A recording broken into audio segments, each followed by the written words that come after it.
জন্য আব্বু মহিলা ডাক দিয়া বলেন, আমি কোরআন তেলাওয়াত করতে করতে করতে করতে আমার আল্লাহ আমার চোখের ভিতরে এমন একটা নূর দিছে গো, আমি দূরের অনেক কিছু দেখতে পারি। এবার মহিলা ডাক দিয়ে কয়, তুমি কেমনে পাখিটারে জ্বালাইয়া দিলা?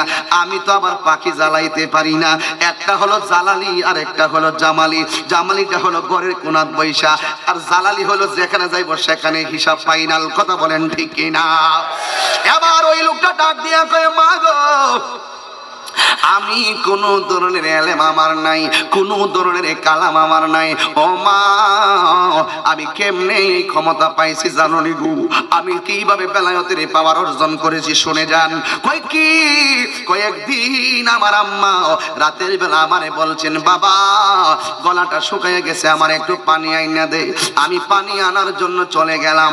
আমি আয়সা দেখি আমার আম্মা ঘুমাইয়া গেছি। আমি আম্মার পাশে ঘুমের ঘরে দাঁড়ায় রইলাম। আমি আমার আম্মারে একটা ডাকও দেই নাই, আমার আম্মা ঘুমের ঘরে, কিন্তু আমি পানিটা লইয়া সারা রাত মায়ের পাশে দাঁড়ায় রইলাম। আমি রাতের বেলা ঘুম থেকে উঠলাম, আমার মা ঘুম থেকে উঠলেন।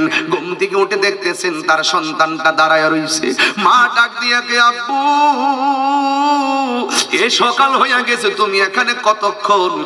মা সন্ধ্যাবেলায় যে বলছিলেন আমার পাটনারে পানি এনে দেওয়ার জন্য, আমি পানি আইনা দেখি আপনি ঘুমাইয়া গেছেন। ঘটনা তো সবাই জানেন, কিন্তু ভিতরে ঘটনাটা একটু ওপেন করে দিলাম। এবার ডাক দিয়ে কি, আম্মু গো, আমি আয়সা দেখি আপনি ঘুমায়া রইছেন, কিন্তু আপনার ঘুমের ঘরে ডাক দেই নাই।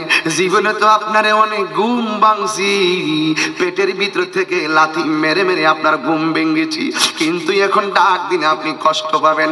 আমার নবী বলেছে, ওয়াসাকাতুর রাব্বি ফি সাকাতিল ওয়ালিদাইন, পিতা মাতারও সন্তুষ্টিতেই মা আল্লাহরও সন্তুষ্টি, এই জন্য আমি তোমারে ডাক দেই নাই গো আম্মা। ও আম্মা, সারাটা রাত আমি তোমার পাশে দাঁড়াইয়া রইলাম। মা তখন চোখের পানি ফালাইয়া কান্না করে দিছে। ওই মা ডাক দিয়ে কয়, বাবা তুমি সারা রাত না ঘুমায় আমারে পাহারা দিছো, আর পানিটা লইয়া দাঁড়াইয়া রইছো। ও আব্বুরি, ও আব্বা, ও বাবা, আমার বাবা কত কষ্ট করেছেন। এই কথা বলার পরে মা তাড়াতাড়ি নামাজের মুসল্লায় পড়ে গেছে।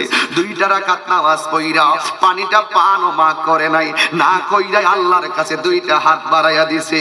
ও আমার এই থানাহাট পটিয়া থানাহাট পৌর বাজার ব্যবসায়ী কল্যাণ সমিতির বাবারা, তোমরা এমন একটা কাজ করছো, আজকে যারা মাহফিল সাজাইছো, আমি আপনাদের সকলকে ধন্যবাদ জানাইয়া, থানা আছে আমার সামনে, থানার সকল ভাইদেরকে ধন্যবাদ জানাইয়া আমি শুধু একটা কথা বলে দিয়া যায়, এই জায়গায় কিন্তু শুধু পটিয়ার মানুষ না, এরা অনেক জায়গা থেকে এসেছে, অনেকে বাঁশখালী থেকে এসেছে, অনেকে বিভিন্ন জানোয়ারা থেকে এসেছে, অনেক জায়গা থেকে আজকে মাহফিলে এসেছেন। আপনারা অবিশ্বাস করলেন এটা সত্য হবে। রাস্তা দিয়ে আসার সময় অনেক পোলাপান কয়, হুজুর আমার বাড়ি ব্রাহ্মণবাড়িয়া, জিগাইলাম কোথায়, কয় নবীনগর। অনেকের জিগাইলো ব্রাহ্মণবাড়িয়া, জিগাইলাম বাড়ি কোথায়, কয় সরাইল। আমি তোমাদেরকে বলি, তোমরা যেমন ব্রাহ্মণবাড়িয়া থেকে এখানে আসে চাকরি করো, এমন কক্সবাজার থেকে অনেক লোক এখানে চাকরি করে, কিন্তু তুমি একটা কথা মনে রাখবা, তুমি চাকরি করতে যাইয়া বন্ধুর পাল্লাই পইরা বাড়ির শীতের দিন বুড়া মাটারে বুলা যায়ও না। মাটা শীতের মধ্যে শীতের জামাটা আছে কিনা একটু খবর লো, মাটা রাতের বেলা কেমনে ঘুমাইতেছে একটু খবর লো, মাটা কোন ঘরে ঘুমাইতেছে খবর লো।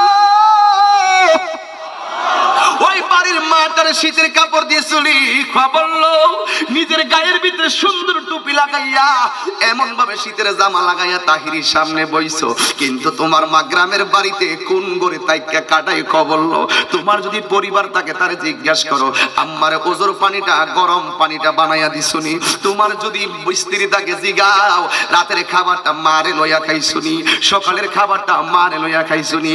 ও যুবক, অনুরোধ করে বলি, ওই দিন আমি মাহফিল করলাম কোন ওই নবীনগর মাহফিল কইরা আমি বাড়িতে গেলাম, রাত্র বাজে 4:30, আমি এখানে বয়ান করি, আমার বাড়ি থেকেও কিন্তু লাইভে এই বয়ানগুলো আম্মাও শুনে। আমি যেখানে মাহফিল করি সেখানে আমার আম্মা বাড়ি থেকে কই, আমার ফুতে কোন জায়গা আছে একটু দেখাস না।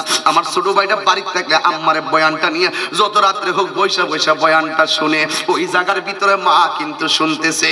কিন্তু আমি গর্ব কইরা বলে দিয়া যাই, আমার মারে আমি যখন বাড়ির মধ্যে পদে গেলাম রাত্র প্রায় 3:30। তখন আমি ডাক দিয়ে আম্মারে তুললাম, বললাম আম্মা মাহফিলে খাওয়া দাওয়া করি নাই, ক্ষুধা লাগছে। আম্মা তখন সুন্দর করে ভাতটা যখন রান্নার করে পরে আমরা খাইতে বসলাম। খাওয়ার সময় আম্মারে ডাক দিলাম, তুমি কই গো? আম্মা কই কেন রে ভূত? কই বাবা এখানে আছি।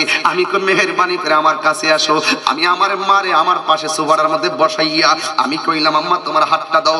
এবার আমি নিজে নলা ভাতগুলা মাইকলাম, মাইকে আমার আম্মার মুখে যখন খাবার দিলাম, আম্মা ডাক দিয়ে কইছে বাবারি তোর কি ছোটবেলার অভ্যাসটা এখনো যায় নাই? আমি আমার আম্মার যখন নলা দেই আমার আব্বার কথা মনে হয়ে গেছিল, আমার বুকটা প্রায় ফাইটটা গেছিল ওই সময়। এ যুবক, আব্বা যদি থাকতো এমন ভাবে খাওয়াই দিতাম।